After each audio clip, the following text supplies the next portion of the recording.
Welcome back to another episode of Alberta Prepper. I just wanted to say welcome to my channel and thank you for checking in. I hope that all is going well with you and that your week is good. Hope that whatever happens in the coming weeks, that you are prepared and ready for good times or bad times. The fact is that the most important things in this life is your health and your mental stability. And both are going to be tested in the coming years as you grow older. I find that now that I'm older and in my 50s, the things that I used to be able to do without even a second thought in my 20s takes several thoughts now. I look at it like it was so easy to do things before, and now it's not so easy. I try my best to keep as strong as I possibly can, but I know that it's not as easy as it looks. I found that I had to go back to the gym more times than I used to when I was younger. I go to the gym maybe once or twice a week for 20 minutes, and I was built like a brick shithouse. Now I can go to the gym 5 times a week for hours, and it's not the same, but that's okay. I still have strength. I still have the ability to do things that I always wanted to be able to do. I want to make sure that I'm healthy enough for my family and for my friends and for my neighbors that if they need help, that I can help them. That being said, let's talk about stuff that is good to have in your preps, and that's medicines, OTCs, over the counter. A lot of people will have their regular Tylenol or Advil or aspirin, but I always say have all of them because they all react differently to everyone's bodies. For women, Tylenol doesn't do as much as it does for men, but that's acetaminophen, by the way.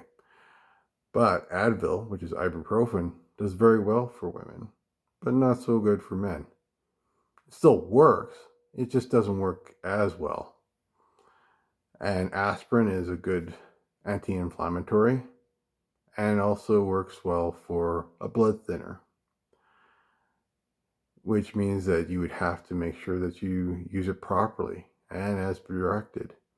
It can be dangerous if used incorrectly, but all drugs are. Another good drug to have around is an anti-bloating drug, and another one is an anti-diarrhea drug.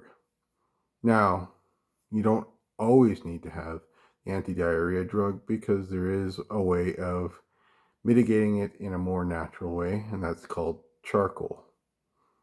Yep, the burnt stuff in your fireplace or in your campfire, you swallow a piece of that and it'll help mitigate your diarrhea.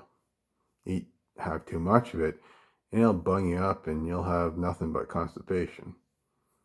So again, just like anything else, you use it when it's necessary, not just because. Another thing is antacids. Have two of everything. Like as I'm saying these kind of things, have two of everything like that. You know what I mean? Like, and always read the labels. Another thing to have is reading glasses. When you're dealing with those bottles of medicines and tablets and stuff like that, especially when you're older, it's going to be hard to read those things. That little tiny writing that you could read when you were in grade 5 or 10, it's not so easy to read. You know what I mean? Have lots of bandages, many different sizes. Doesn't really matter the brand so much, but having bandages, having tourniquets, having things like that are very important. Doesn't mean that you have to have fix yourself out like a hospital, but you want to have enough first aid stuff to protect yourself in case of an accident. First aid is not just for STHF or SHF. Oh my gosh, silly me. SHTF. I can't talk today. It's for everything. You cut your finger while you're slicing carrots. At that moment, you need that bandage. And you should have them in your house. It's just a normal adult thing to do. You should be teaching your kids to make sure that they have that kind of stuff around. Antiseptics are important.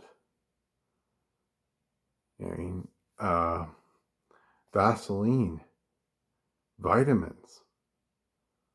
Vitamins are crucial, especially for us up in the north.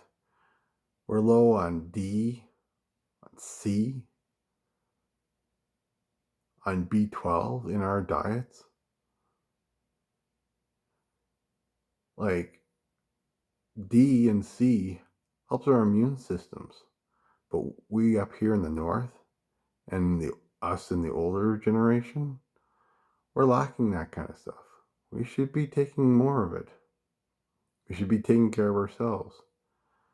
You want to live a long life, but you also want to live a happy life. Do these kinds of things, and this will make your life a little easier. When it comes to exercise, you don't need to do the 5 days a week.